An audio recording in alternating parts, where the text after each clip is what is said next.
As I stand here by the Indus, a river almost as important as the blood in our veins, I think of the question that seems to stretch on as endlessly as the great river itself. What happens when we die?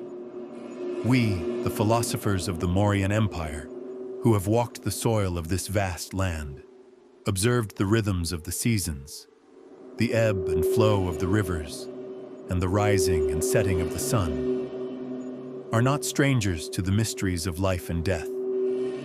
Join me on a journey through the fascinating era of the Mauryan Empire, a time of unification and profound spiritual transformation, where the growing influences of Hinduism, Jainism, and Buddhism shaped the very way people understood life, death, and the soul. Together, we will explore how these powerful philosophies intertwined and illuminated the path toward understanding existence itself. To understand the Mauryan view of death, we must first understand the broader worldview in which we live. Life, to us, is not a linear journey, but a cycle, the cycle of birth, death, and rebirth. This cycle, or samsara, is governed by the laws of karma, the eternal law of cause and effect. Every action, whether good or bad, plants seeds that grow into fruit that we shall one day taste. What we do in this life will affect not only the course of our lives, but also the form in which we will be reborn. The question then arises, how does one break free from this cycle?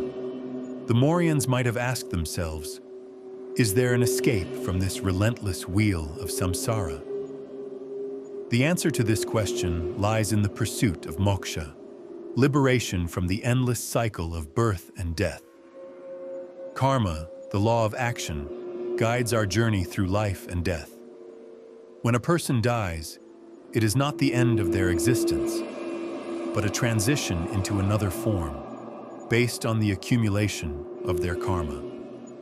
If one has lived a virtuous life, adhering to the righteous path, dharma, they will be reborn into a more favorable existence, perhaps as a noble or an enlightened being.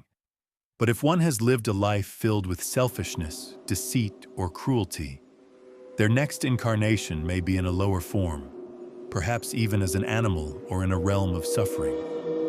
Karma is not merely a system of reward and punishment.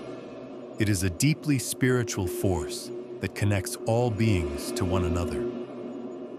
Each action, each word spoken, and each thought held in the mind has consequences.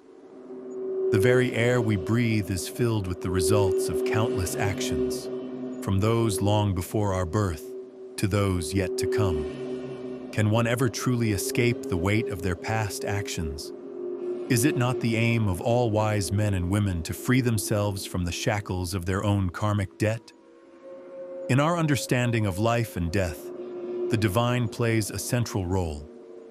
The gods and goddesses of our world are not distant, detached beings. They are active participants in the cosmic order.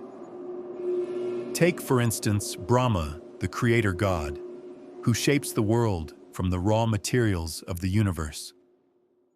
Brahma, in his wisdom, weaves the threads of life and death into a grand tapestry, each thread representing the journey of a single soul. As Brahma creates, Vishnu, the preserver, ensures that the cycle of existence continues, maintaining the balance of the world. But it is Shiva, the destroyer, who holds the key to our understanding of death. Shiva, who is often depicted as both serene and fierce, embodies the destruction that is necessary for renewal. In death, we encounter the great dissolution, the end of one form, which is only a precursor to the beginning of another. For without destruction, there can be no creation. Shiva teaches us that death is not to be feared, for it is merely a transformation, a necessary process in the grand design of the universe. Is not Shiva, in his form as Mahadeva, the Lord of Death, a reminder that we must confront our mortality? We must ask ourselves, What do we do with our lives, knowing that they are but a brief flicker in the grand eternity? Now we must ask ourselves, what happens to the soul after the body dies? The body, made of flesh and bone, is merely a vessel, temporary and impermanent. It decays, it returns to the earth, but the soul, the Atman, endures. The Atman is eternal, unchanging, and untainted by the fluctuations of the material world. It is the divine spark within us, a reflection of the supreme reality, Brahman. Upon death, the soul begins its journey. The sacred texts speak of Yama, the god of death, who rules over the realm of the departed. Yama, though often depicted as stern and impartial, is also just and compassionate.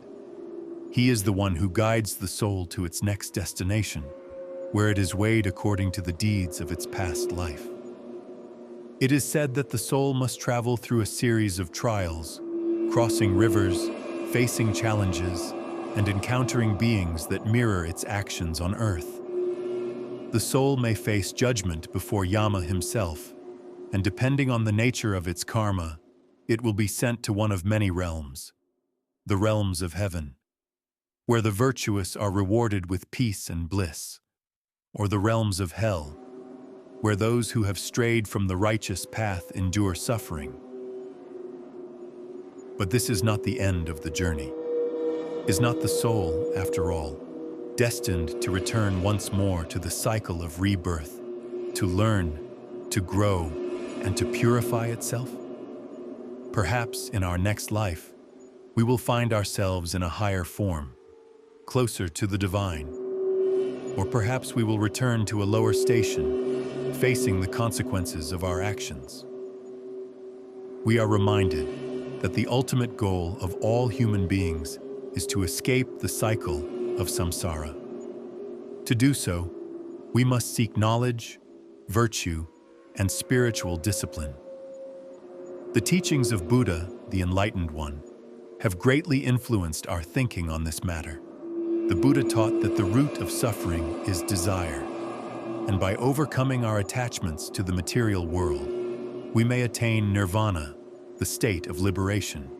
This is the highest goal, to be free from the cycle of life, death, and rebirth. But how does one achieve such liberation? The path is not easy. It requires meditation, mindfulness, and a deep understanding of the nature of reality. One must cultivate virtues like compassion, patience, and wisdom. One must act with purity of heart, free from greed, hatred, and delusion. In doing so, one transcends the limitations of the body and mind and comes closer to the eternal truth. In the end, perhaps the answer is not in the question of what happens when we die, but rather in how we live. For it is through our actions, our thoughts, and our intentions that we shape our destiny. And it is through the pursuit of wisdom, virtue, and knowledge that we come closest to the divine. So I ask you, my dear friend, as you ponder these matters, how will you live today, knowing that death is but another step in the grand journey?